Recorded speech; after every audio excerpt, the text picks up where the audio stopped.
자, 한 해 동안 수고 많으셨습니다. 앞뒤로 인사하겠습니다. 자, 한 해 동안 함께 해주셔서 감사합니다. 감사합니다. 함께 해서 감사합니다. 한 해 동안 수고 많으셨습니다. 우리 애들도 잘 있죠?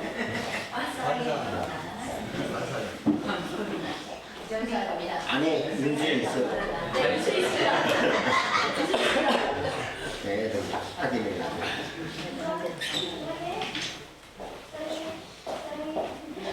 인사가 길어요.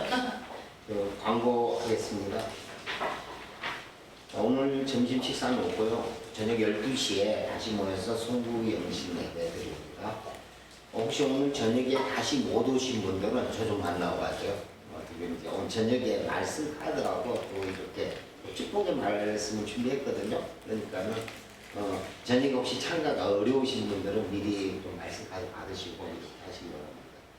그 다음에 다음 주가 이제 1월 첫째 주일이 되는죠. 그래서 일부 예배 후 일단 우리 공동회는 매년 그러니까 매년 1월 첫째 주일 날 오후에 지금 준비가 되어 있습니다. 그래서 1월 첫째 주일 1월 7일 일부 예배 후에 식사 안 하면 한 12시 반에서 1시 정도 될 것 같아요. 바로 재정보고 2023년도 재정보고하고 공동회가 있습니다.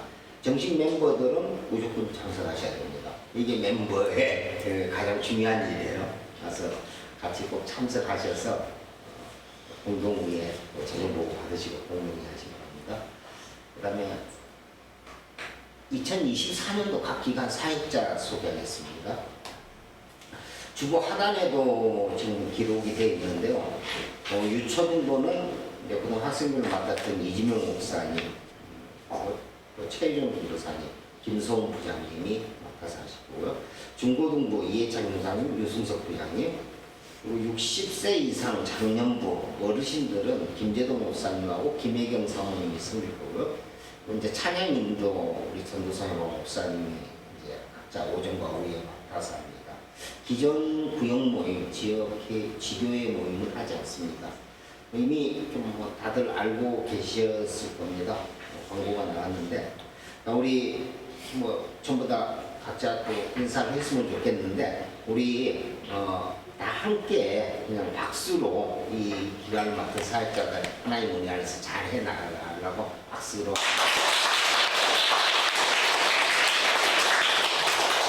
때문에 우리 김춘배 전도사님 잠깐 나와주십시오. 인사해야죠. 김춘배 전도사님이 고신대학원에서 THM 과정 마무리하고요. 이제 그러니까 이제 거의 공부는 거의 다 마무리된 거죠. 뭐 이유도 하실 수 있을지도 모르겠어요. 그런데 그리고 내년부터 맹동 장로교회 충북 음성 맹동면 쌍정리에 있습니다. 시골입니다. 여기 중고등부 전도사로 섬깁니다. 사실 시골교회라서 사역자들 모집에도 잘 안 되고 시골에는 좀 그래요. 근데 전사님이 내려가셔서 중고등부 전도사로 맹동 장로교회 이름 좋죠. 여기서 이제 사역을 하실 예정입니다. 10년 동안 여기하고 함께했어요. 78년. 신앙생활을 시작하면서 그 사이에 또 은혜 받아서 신학교도 가시고 지금 사역 얘기를 하고 계시는데 그래도 하기 전에 한 말씀 하고 가야지. 인사만 꾸벅하지 말고 한마디 하고 가세요. 굉장히 많이 섭섭하기도 하고 많은 생각과 고민이 있었습니다. 그래서 그래도 여러분과 많이 함께해서 좋은 추억을 가지고 이제 많은 사랑을 받았고 그 사랑을 힘입어 다른 데 가서도 사랑으로 섬기겠습니다. 감사합니다.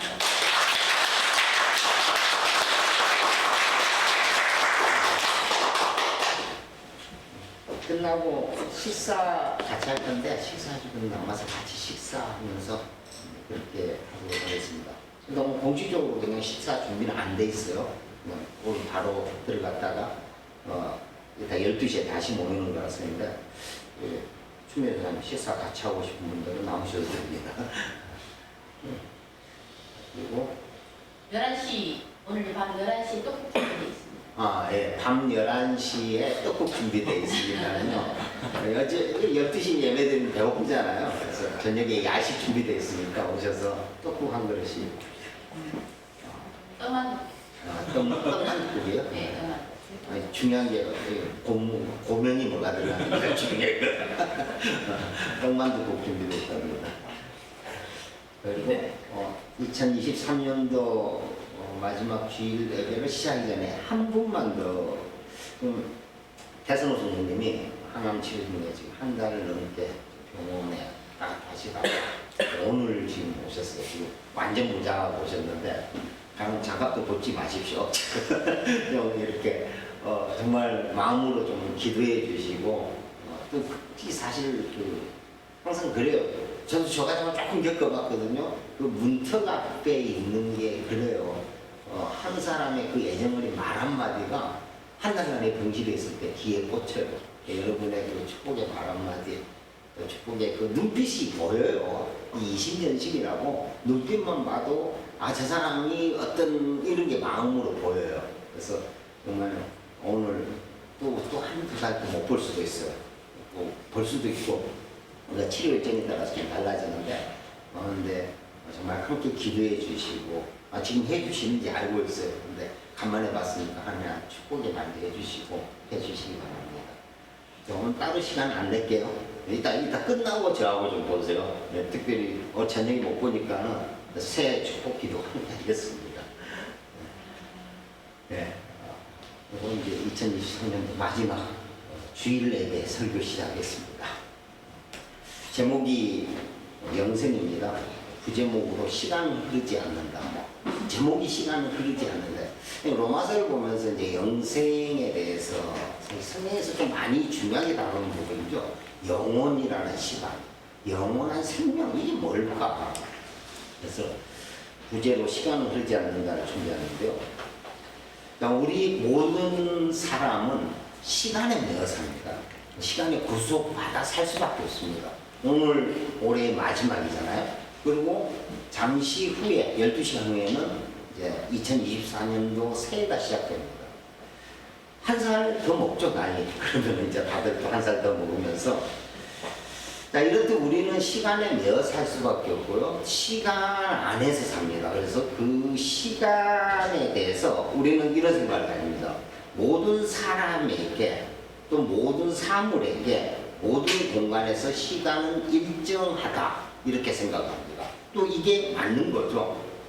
어떤 장소든 어떤 사람에게든 어떤 사물이든 시간은 일정합니다. 자, 그런데 이 모든 게 허상이라는 거 아세요? 시간이 일정하지 않대요.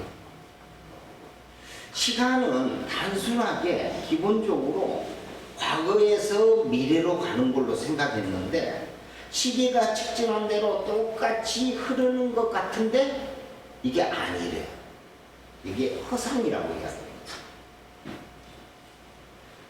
과거 우리가 알고 있었던 게 허상이었던 게 많이 있죠. 그러니까 눈에 보이는 것하고 다른 게 많이 있습니다. 일단은 옛날에 고대인들은 지구가 평평하다고 생각했어요.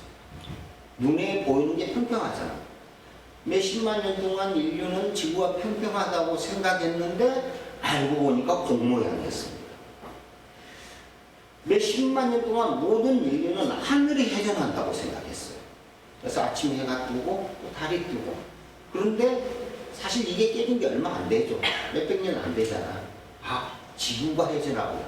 그러니까 우리가 알고 있는 사실, 우리 눈에 보이는 그 사실이 사실이 아니라는 거죠. 시간도 마찬가지입니다. 1600년 전 4세기 신학자 어거스틴이라고 그러죠. 개신교에서는. 이분이 이런 질문을 던집니다. 도대체 시간이란 무엇입니까? 아무도 묻는 이가 없으면 아는 듯 하다가도 막상 묻는 이에게 설명을 하려고 하면 말문이 막힙니다. 그러니까 최고의 철학자도 누군가가 시간을 모르는데 자기가 말을 하려고 하는데 대답을 못하겠다라는 거예요. 이분이 우리 기독교의 모든 교리를 거의 집대성하신 분이거든요. 그렇게 어려운 것을 해놓고 막상 시간에 대해서 답하려고 하니까 나는 알지 못합니다. 말을 못하겠습니다.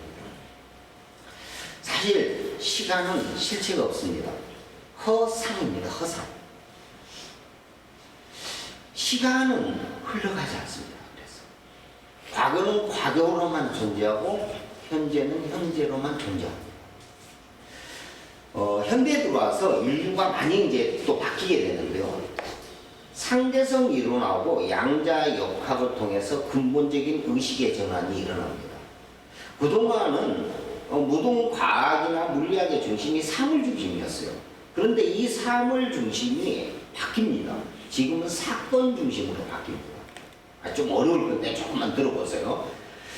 그러니까 기존에는 사물을 중심으로 세계를 보았는데, 그래서 기존의 과학은 어떤 원자, 뭐 어떤 그 원인 이런 걸 파악했거든요. 사물 중심으로. 그런데 요즘 현대 과학 문명의 시각은 독자적으로 단 하나의 사물이라는 개념은 성립하지 않기 때문에 우주는 단 하나의 존재가 될 수 없거든요.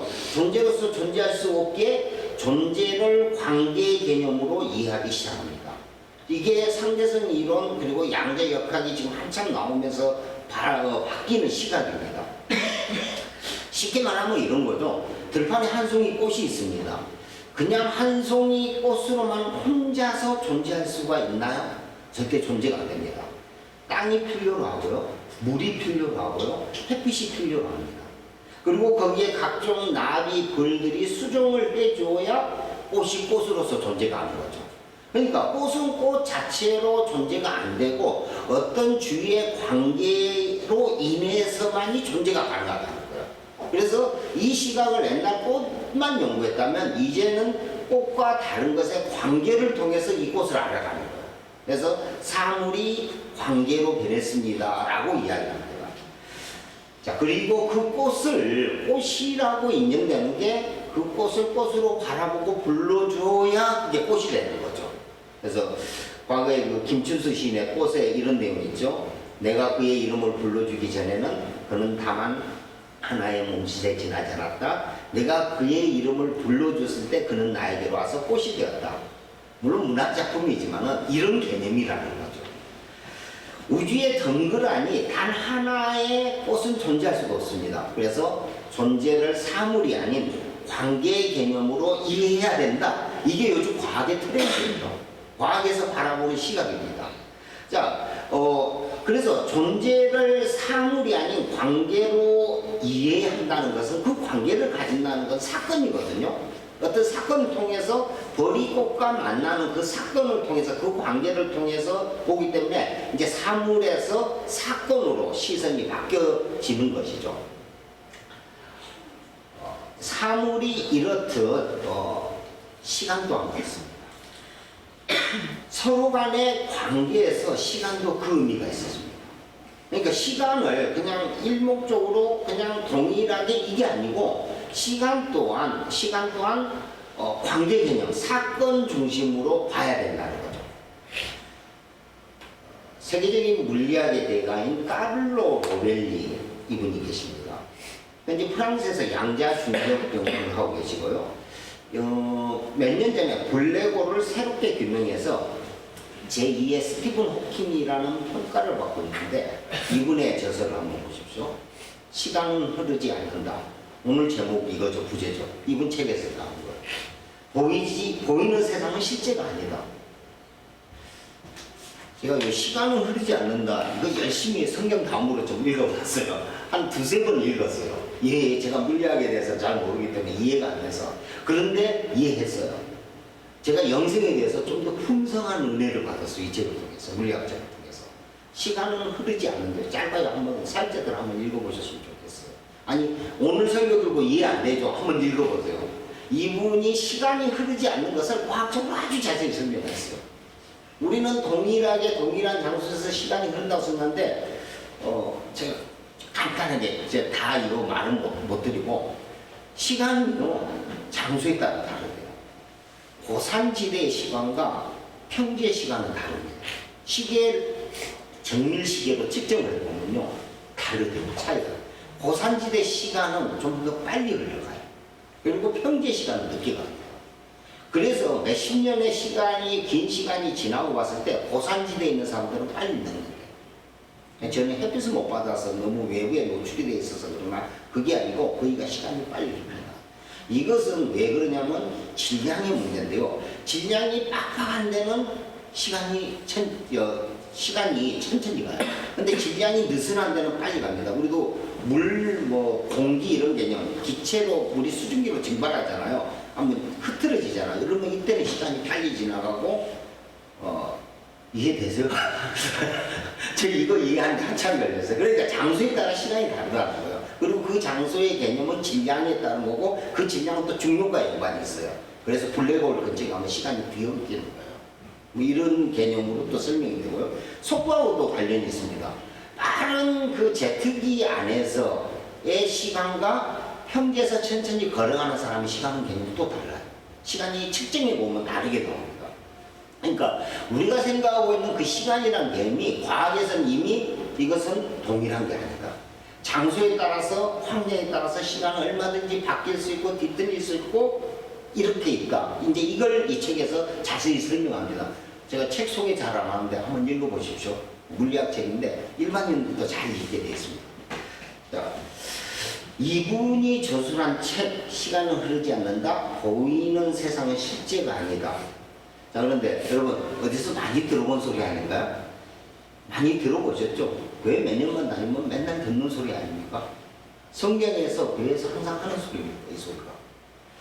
자, 여러분 오늘을 사십시오. 그리고 지금 이 순간이 가장 중요합니다. 바로 지금 이 순간이 여러분의 과거이자 미래입니다. 과거는 과거일 뿐이고 미래는 미래일 뿐입니다. 전부 오늘입니다.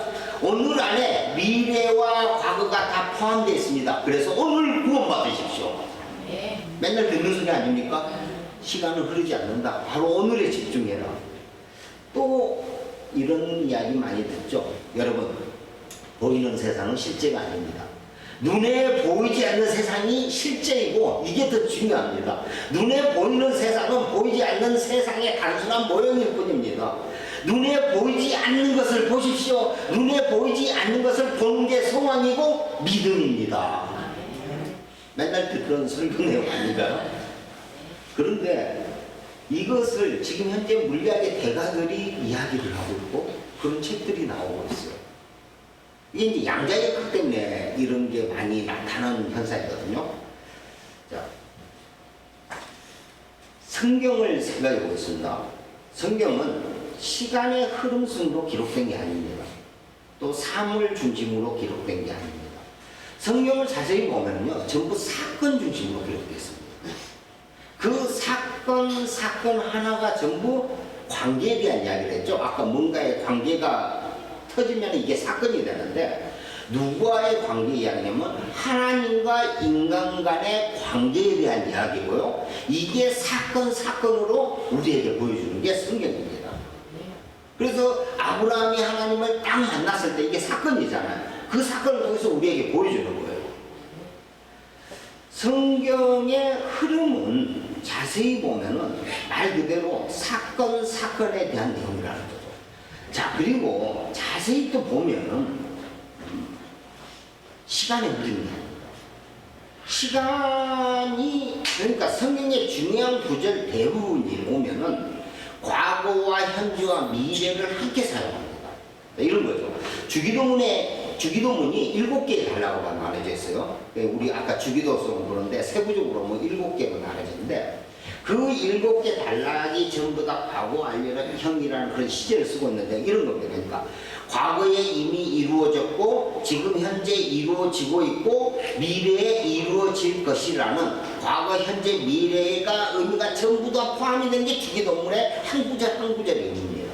이런 거죠. 뜻이 하늘에 이룬 것 같이 땅에서도 이미 이루어졌고 뜻이 하늘에서 이룬 것 같이 땅에서도 지금 이루어지고 있고 뜻이 하늘에서 이룬 것 같이 땅에서도 이루어질 것입니다. 이게 우리 주기도문의 기도거든요. 이게 다 포함이 됐어요. 그 한 구절마다 이미 우리는 하늘나라에 살고 있고 지금 하늘나라에 살고 있고 또 하늘나라에 살 것입니다. 신구약의 많은 사건들 전부 다 거의 많은 부분이 현재형으로 기록이 되어 있죠.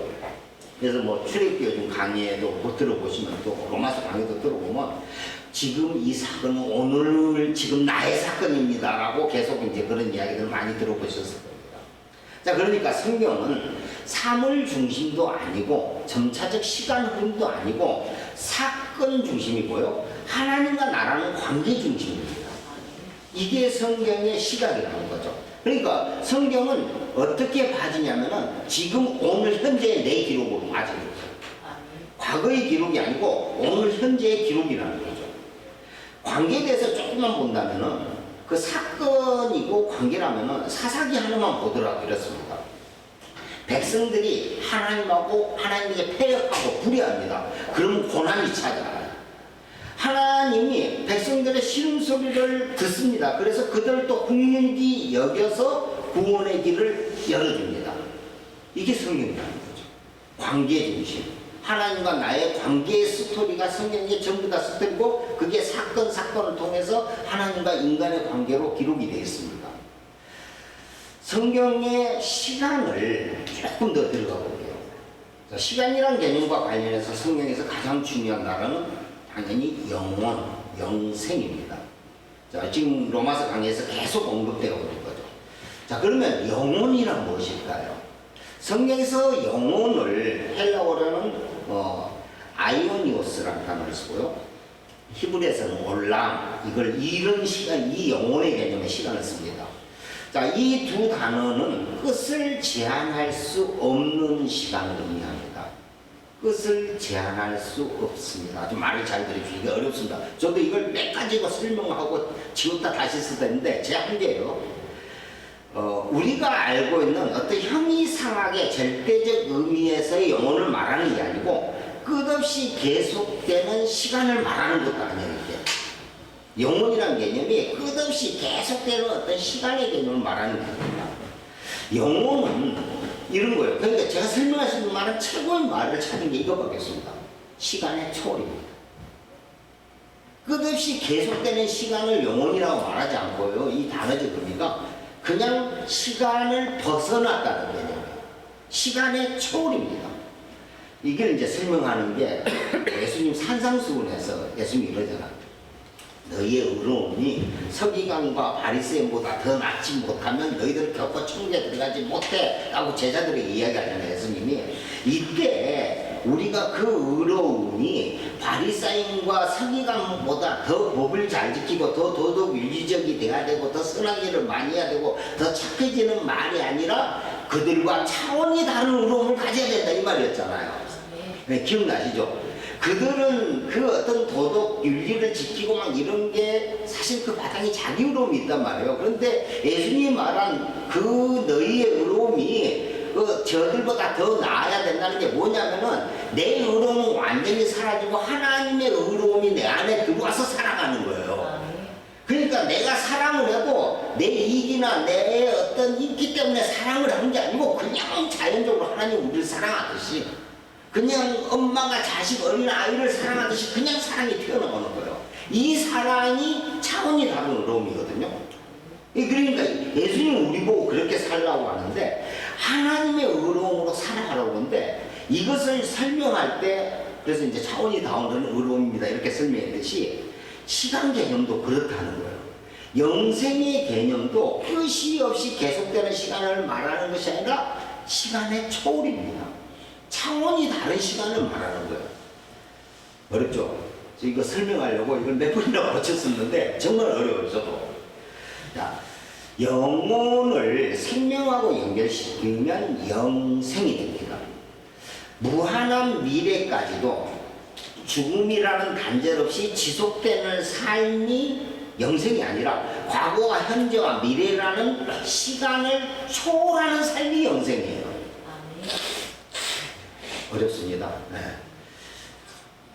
그런데 현대 물리학자들이 말하는 시간은 동일하게 과거에서 미래로 흐르지 않는다를 생각하면 이 영생의 개념이 이해가 됩니다. 이 시간을 벗어나는 게 영생이 되는 거예요. 자, 이 영생을 가장 집중적으로 설명한 것이 요한복음입니다. 요한복음 보면 계속 영생이 나와요. 한 구절을 읽겠습니다. 요한복음 5장 24절 함께 합니다. 내가 진실로 너희에게 이르노니 내 말을 듣고 또 나 보내신 모두신 이를 믿는 자는 영생을 얻었고 심판에 이르지 아니하나니 사망에서 생명으로 옮겼느니라. 아멘. 여기 이 구절에 영생을 보면은요, 이게 뭐냐면은 현재형으로 기록하고서 시제를 보면은 시제가 좀 재밌어요. 현재입니다. 지금 현재 영생을 얻었고 이렇게 돼요. 자, 또 나를 보내신 이를 믿는 자는 지금 현재형으로 써서 지금 현재 영생을 얻었고 심판에 이르지 않아니 사망에서 생명으로 옮겨졌느니라. 자, 그러니까 영생은 미래에 얻어진 뭘 이야기하는 게 아니에요. 예수님이 지금 들어보는 거예요. 지금 현재 시점으로 네가 바로 얻었어 이러는 거거든요. 지금 현재 지니고 있는 무엇인가로 영생을 이야기합니다. 그래서 영생은 과거와 현재와 미래에 종속되지 않고 과거, 현재, 미래를 초월한 뭔가로 가지고 있는 게 영생입니다. 이게 이제 이 말씀이 이해되는 게 우리가 신앙생활 해봐야 이게 이해되는 거예요. 가끔 우리 신앙생활 하면서 초월하신 하나님을 경험하잖아요. 하나님을 느끼잖아요. 마음 어디선가. 아, 이런 개념이라는 거죠. 영생도. 일상의 시간 속에서 가끔 신비로운 시간, 시간의 초월, 시간을 벗어남을 경험하는 것이 이것을 영혼이라고 그 삶을 영생의 삶이라고 이야기합니다. 자, 그래서 성경에서의 시간은 항상 이렇게 이야기하죠. 지금이 곧 과거이자 미래입니다. 그래서 오늘이 구원받을 때입니다. 그리고 그 오늘이 창조의 날이고 또 종말의 날입니다. 제가 1년 내내 설교에서 많이 언급했던 이야기입니다. 오늘이 종말의 날입니다. 오늘이 창조의 날입니다. 앞서 소개했던 현대 물리학자들이 시간을 이 우주에서는 시간이 없습니다. 즉 과거, 현재, 미래가 없습니다라고 이 책에서는 지금 막 이야기해요. 성경에서 하는 얘기 똑같이 하고 있어요. 그래서 나 이 신학책을 읽다가 신학책이 있나 이런 생각을 한 번씩 했거든요. 근데 물리학자들이에요. 이분들이 이런 이야기를 합니다. 이렇게 했듯이 성경은 그걸 2000년 전부터 이야기하고 있는 거죠. 요한복음 5장 24절 여기에 생명이라는 단어를 보면은 헬라어로 조에인데요. 보통 헬라에서 생명은 세 가지 단어로 씁니다. 그냥 시간에 거하는 생명인 비오스라는 단어가 있어요. 그냥 육체적인 생명입니다. 시간을 초월하는 혼 생명, 푸체라는 단어가 있고요. 시간 자체의 구애를 받지 않는 생명이 있습니다. 그러니까 시간이 없는 생명, 이걸 하나님의 생명이라고 하는데요. 영의 생명, 영원한 생명으로 조예라는 단어를 썼는데 여기 생명이 조예, 하나님의 생명이라는 단어가 사용됐어요. 그래서 요한복음에서 사용되는 생명은 다 이 조예라는 단어를 씁니다. 시간에 구애받지 않는, 시간을 벗어난 하나님의 생명, 영원한 생명. 자, 시간이 없는 하나님의 생명, 시간을 초월한 영원한 생명, 영의 생명이 영생이랍니다. 시간도 헬라에 두 단어가 있죠. 우리가 자주 보는 단어인데 하나님과 만나는 수직적 시간인 카이로스가 있고요. 우리 일상생활 크로노스 시간이죠. 24시간 365일 수평적인 시간 있습니다. 그래서 성경의 시간을 나타낼 때는 주로 수평적인 시간, 우리 24시간 365일을 이야기하는 크로노스라는 단어가 아니라 하나님과 만나는 시간, 수직적 시간인 카이로스가 많이 사용이 됩니다. 자, 구약의 전도서 기자는 그걸 이제 때로 번역을 많이 하거든요. 우리 성경의 신약의 때 이렇게 이 방금 말한 하나님과 만나는 시간, 카이로스 시간이거든요. 자, 구약의 전도서 기자는 다음과 같이 때의 의미를 말합니다. 마지막 그 예배 때 딱 들을만한 좋은 내용이죠. 자, 제가 읽겠습니다. 천하의 본사에 기한이 있고 모든 목적이 이룰 때가 있나니 날 때가 있고 죽을 때가 있으며 심을 때가 있고 심은 것을 뽑을 때가 있으며 울 때가 있고 웃을 때가 있으며 슬퍼할 때가 있고 춤출 때가 있으며 사랑할 때가 있고 미워할 때가 있으며 전쟁할 때가 있고 평화할 때가 있느니라. 하나님이 모든 것을 지으시되 때를 따라 모든 것을 아름답게 하셨고 또 사람에게는 영혼을 사모하는 마음을 주셨느니라. 그러나 하나님의 하시는 일에 시종을 사람으로 측량할 수 없게 하셨도다. 아멘. 연말에 참 필요한 말씀인데 일단 여기서 때라는 단어를 볼게요. 때가 있다라는 거죠. 그런데 이 때는 하나님이 주관하세요. 이게 성경의 일관적인 법칙이죠. 지금 나한테 어떤 일이 일어나고 있는데 이거 다 하나님이 주관하신 거예요. 나 하나 참새 한 마리도 하나님 허락이 없으면 떨어지지 아니하나니 예수님 말씀이잖아요. 신앙인은 그거 같아요. 내 안에 어떤 일들, 사건, 사고들이 막 있잖아요. 어떤 관계가 만들어지잖아요. 그러면 그 안에는 하나님이 이렇게 준비하셨고 계획하셨고라는 걸 인정하는 게 우리 신앙인의 마음이에요. 요즘 새로 들어온 성도 이렇게 있죠. 하나님이 준비하셨고 하나님이 계획하셨고 하나님이 뭔가 이유가 있으니까 만나가신 거야. 또 떠나는 성도가 있어요. 하나님이 이것도 준비하신 거야. 뭔가 그를 위해서, 교회를 위해서, 뭔가 또 하나님의 사역을 위해서 뭔가 준비하셔서 해나가는 거예요. 내가 아니고 하나님이 준비하셨다. 이게 우리 신앙인들의 기본이잖아요. 이 세상에 일어나는 모든 현상들, 인간사에 만나고 헤어지는 일들, 우연히 일어나는 일들, 이게 적당한 때, 카이로스의 때, 그 하나님의 때를 통해서 일어나는데 그 일들의 배우는 우리 인간이 알 수 없는 신비예요. 우리가 영원히 파악 안 될 수도 있어요. 그러나 이걸 하나님이 주관하고 하나님이 이끌어 가시는 영원하신 하나님의 주관입니다. 시간이란 개념이 하나님에게는 항상 처음과 끝인 거 아시죠? 우리 아카데미 때 주로 하나님을 좀 많이 다루는데 하나님에게서는 2000년 전이나 지금이나 동일한 현재거든요. 그러니까 이 현재의 시간 개념이 영생이에요. 영생. 그걸 내가 살아갔을 때 영생을 살아간다고 하는 거예요. 카이로스의 시간대가 신약에도 마찬가지로 많이 기록이 되어 있죠. 우리 인간사에 일어난 사건 하나하나가 하나님의 특별한 의미가 있다는 것을 부여합니다. 마가복음 1장 14에서 15절입니다. 함께 합니다.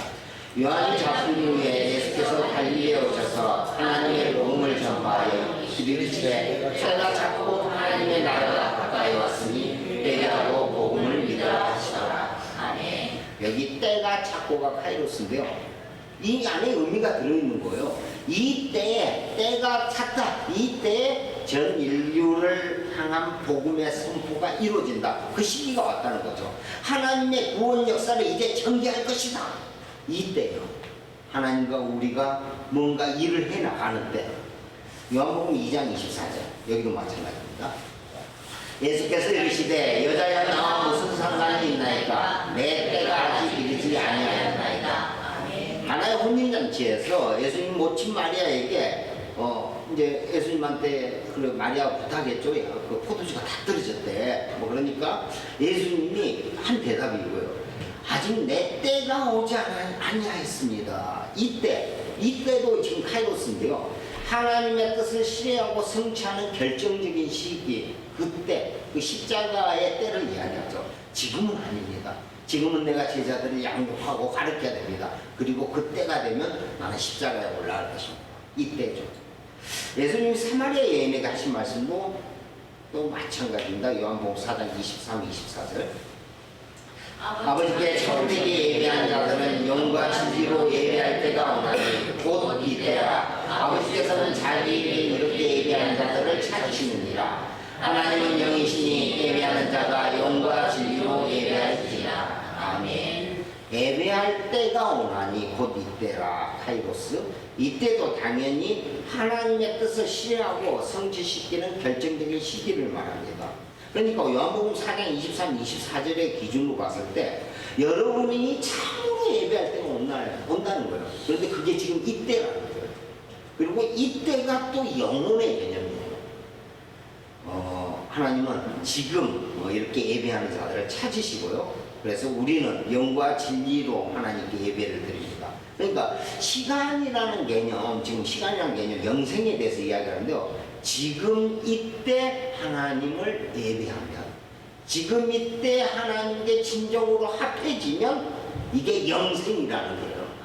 왜 하나님께 과거와 현재와 미래가 지금 현재니까. 여기도 마찬가지로 예수님이 의미하는 카이로스 때란 영원하신 하나님과의 관계의 시간입니다. 그래서 이것은 초월적 시간, 영적 의미의 시간이 됩니다. 자, 그런 의미에서 이 카이로스적 시간은 영혼과 시간이 만나는 기회로서의 시간인데 이걸 이렇게 표현해요. 영원한 현재. 이게 이 단어가 제가 찾는 단어 중에서 가장 적절했어요. 영원한 현재. 이게 영생이에요. 때라는 어떤 이 카이로스 단어를 가지고 쭉 들어가 보니까 영원한 현재, 지금인데 이게 영원한 거예요. 영원한 현재를 나타내는 게 영생이다. 자, 따라서 하나님과의 관계에서 모든 시간은 언제나 현재입니다. 지금입니다. 그런 거로 지금이 영원한 현재입니다. 따라서 우리가 영생을 소유하는 일, 구원을 얻는 일, 부활 생명에 참여하는 일도 미래적인 사건이 아니에요. 우리 뭐 부활하겠다, 죽었다, 부활한다, 이게 미래적인 사건이 아니고 바로 지금 현재적인 사건이고 영원한 현재에 지금 현재에서 성취되는 일이라는 거죠. 그래서 오늘 여러분이 구원받으면요, 이미 여러분은 오늘 부활한 거고요, 이미 여러분은 영생을 사는 거예요. 아멘. 이게 성경에서 말하는 영생입니다. 독일에 마이스트 에크할트라는 분이 계세요. 조금 이 영성가로 이름을 알리시는 신학자인데 이분은 이렇게 표현합니다. 하나님의 창조는 과거의 사건이 아니라 현재의 사건입니다. 곧 영원한 현재적 사건입니다. 하나님이 태초에 만물을 창조하셨는데 이 태초는 하나님의 시간으로 태초예요. 그래서 영원한 현재를 의미합니다. 하나님의 창조는 언제나 현재적 사건이며 더 정확하게 말하면 영원한 현재적 사건입니다. 그러니까 지금 하나님이 천지를 창조하셨습니다. 지금 창조하고 있는 거고 그리고 지금 우리를 구원하셨습니다. 자, 에크할트는 여기서 한 발 더 나가서 이런 이야기를 합니다. 하나님이 이 우주 천지 만물을 창조하신 일은 먼 과거의 사실이 아니라 바로 지금 우리 영혼의 깊은 측면에서 우리의 영혼을 통하여 창조하고 계십니다. 지금 이게 뭐냐면요, 물리학에서 말하는 관계에 대한 설명이에요. 에크할트는 이미, 그러니까 요즘 그 양자역학이 나오기 전에 이미 얘기를 하는 거예요. 뭐냐면 다시 한번 말씀드려볼게요. 하나님이 천지 만물을 창조하는데 이건 먼 과거가 아니라 바로 지금 우리의 영혼 깊은 측면에서 우리의 영혼을 통해서 창조하고 있습니다. 아멘. 하나님과 나의 관계를 통해서 창조가 되는 거예요. 아멘. 자, 우주 만물이 우리의 마음, 우리의 의식을 떠나서 별개로 존재할 수 없다라는 사실을 이야기합니다.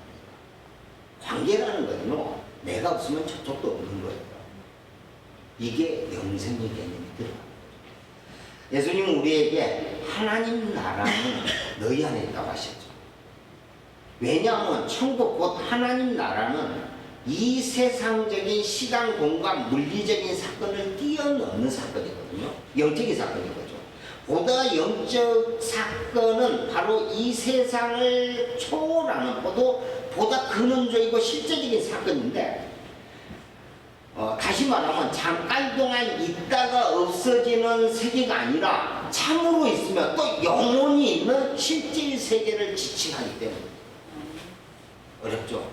저도 말해놓고 나서 배우면요, 하나님 나라가 그냥 어떤 감각적인 것도 아니고요, 그냥 추상적인 것도 아니에요. 눈에 보이지 않는 세계가 진짜라고 그랬잖아요. 그 진짜의 세계가 실질적이고 참된 세계예요. 그런데 우리 눈에는 잘 보이지 않아요. 그래서 그걸 허상 보는데 사실은 알고 보니까 이 세계가 허상이고 모형이고 진짜 영원히 참된 건 그 하나님 나라인데, 예수님 말한 하나님 나라인데 이게 진짜라는 거예요. 이게 하나님 나라가 너희 안에 있다고 말하는 게 예수님의 그 말씀입니다. 예수님이 말씀하신 참생명, 영적 생명, 영생, 하나님 나라라는 이런 참으로 있는 실제 세계를 지칭하고 있습니다. 그래서 우리 그리스도인들은 영적 실제이신 하나님과 영적으로 연합된 사람들로서, 다시 말하면 자기 속에 참 생명인 영적 생명을 지닌 사람으로서 수시로 변해가는 잠시 있는 이 세계 안에 살면서도 이런 환경 조건 안에서도 지금 이 시간 매일 매 순간 하나님이 새롭게 창조해주는 그 경이로움을 그 아름다움을 느끼면서 향해 나가는 자들이 바로 영의 사람들이라는 거예요. 이분들이 영생의 사람들이에요. 영생을 사는 사람들인 거죠. 하나님의 은혜에 대한 우리의 믿음을 통해서 주어지는 가장 소중한 하나님의 선물, 영생.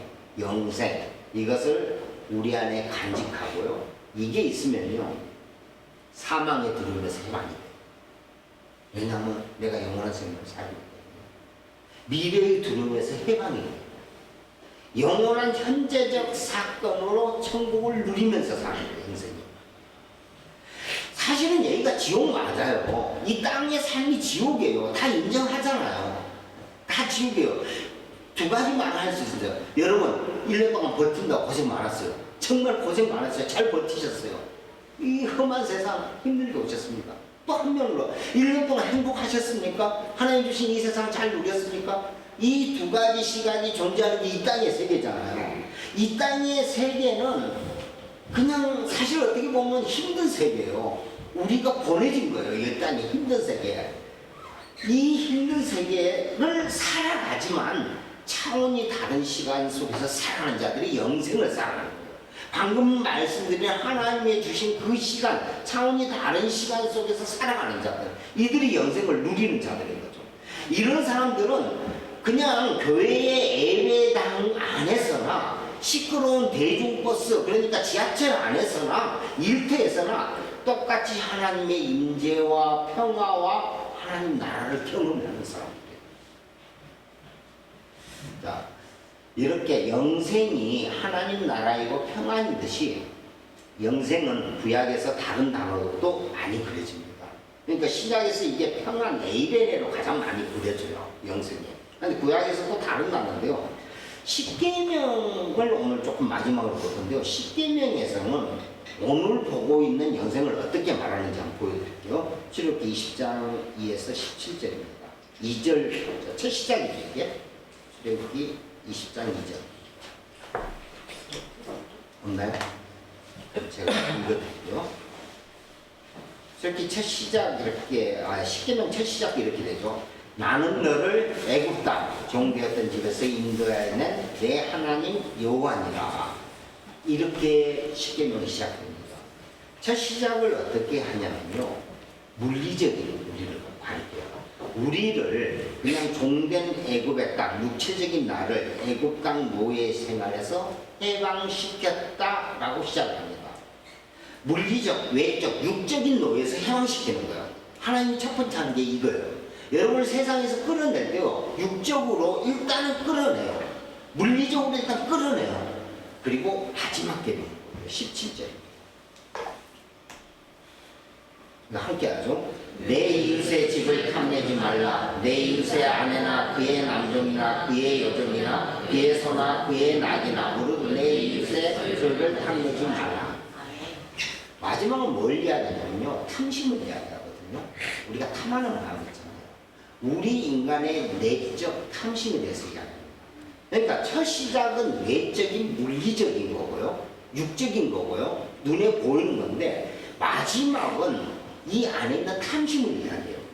모든 인간은 이 탐심에 이끌려서 물질의 노예가 되고요, 돈의 노예가 되고요, 사람의 노예가 돼요. 이 탐심 때문에 이 노예 생활을 하고 있는데, 마지막 그 십계명이 뭐 하나 둘 셋인데 이 열이 아니잖아요. 꽉 찬 계명이란 말이에요. 이게 그 꽉 찬 하나님 주신 답이란 말이에요. 그 꽉 찬 마지막에서 내적 탐심이 너희에게 내적 탐심에서 해방되면 진정한 자유가 온다는 것을 십계명을 통해서 가르쳐주는 거죠. 그러니까 첫 시작은 외적, 육적, 물리적 노예 해방이라면 마지막은 내적, 영적인 노예 해방입니다. 육적 노예 해방과 영적 노예 해방이 이루어지면 십계명의 정중앙으로 갑니다. 십계명도 동일하게 히브리 문학의 특징인 칼진 구조거든요. 샌드위치 구조예요. 그래서 껍데기 빵이 두 개 다 탐심으로 이루어진 거야. 하나는 외적인 육적인 탐심, 하나는 내적 탐심. 이 탐심으로 이루어진 겉에 빵인데 이제 가장 맛있는 알맹이를 보자는 거죠. 이 가장 맛있는 알맹이는 십계명 정중앙에 있고요. 가장 많이 할애된 계명이에요. 십계명에서. 왜? 가장 맛있는 부분이니까. 자, 이것이 무엇일까요? 볼게요. 8에서 11절. 출애굽기 20장 8절에서 11절.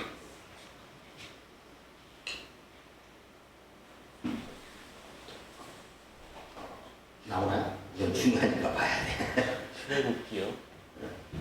출애굽기 20장 8에서 11절. 2에서 7절. 2에서 7절밖에 없는데 이게 없나요? 잠시만요. 제가 읽어드리겠습니다. 뭐 성경 있는 분들은 십계명 다 아시니까. 그러니까 십계명 정중앙에 가장 많이 할애된 내용입니다. 안식일을 기억하여 거룩하게 지키라. 엿새 동안 힘써 내 모든 일을 행할 것이나 일곱째 날은 내 하나님 여호와의 안식일인즉 너나 내 아들이나 내 딸이나 내 남종이나 내 여종이나 내 가축이나 내 문 안에 머무는 객이라 또 아무 일도 하지 말라. 11절 이는 엿새 동안에 나 여호와가 하늘과 땅과 바다와 그 가운데 모든 것을 만들고 일곱째 날에 쉬었습니다. 그러므로 나 여호와가 안식일을 복되게 하여 그날을 거룩하게 하였느니라. 십계명 정중앙에 가장 맛있는 샌드위치의 알맹이는 안식이에요. 안식. 그 껍데기인 두 개의 그 탐심 있잖아요. 외적 탐심, 내적 탐심에서 해방이 되면, 그러니까 내적인 탐심에서 해방되는 노예 해방, 외적인 물리적으로 육적으로 해방되는 노예 해방, 이 노예 해방의 정중앙은 안식이라는 거예요. 그러니까 여러분이 우리가 외적으로 내적으로 이 노예에서 해방이 됐을 때 안식이 찾아오는 거거든요. 이게 답이에요. 그래서 이 안식이 오늘의 주제인 영생이고 하나님 나라예요. 구약에서 이걸 안식으로 그리는 거죠. 너희가 진정으로 해방됐니? 그러면 이게 찾아올 거야. 6일 동안 천지를 창조하신 하나님이 곧 첫날부터 나에게 외친 거예요. 빛이 있으라니까 내 안에 빛이 들어요. 그러면서 이틀째, 3일째 계속 만들어져가는 거예요. 내가 창조돼 가는 거예요. 그리고 마지막 7일째 안식하는 하나님, 그분과 동행한다는 것, 그분과 함께한다는 안식이 이루어지는 거예요. 이게 완성이에요. 성경에서. 서두에 성경은 사건이라고 또 관계라고 말씀을 드렸는데요. 창세기 1장부터 하나님은 우리와 관계를 맺기 위해서 사건으로 끌어가시는 거예요. 그리고 그 결론은 안식이고 평안이고, 그리고 그 안식은 7일째 이루어집니다. 이날은 세상 시간을 초월하는 날이에요. 아까 영생 얘기했는데 이 7일. 세상 시간을 벗어나 하나님 안에 있는 영원한 현재를 살아가는 거예요. 오늘 본문인 욥기 제일 마지막 구절이거든요. 오늘 본문이 딱 한 장 짧았죠. 자, 이거 제가 가장 좋아하는 성경 구절 중 하나입니다. 볼게요. 그렇게 합니다. 욥이 늙어 나이가 차서 죽었더라. 이게 뭐 또 볼만한 성경 구절인가인데, 이거 참 욥이 늙어 나이가 차서 죽었더라는 게 참 은혜롭지 않나요?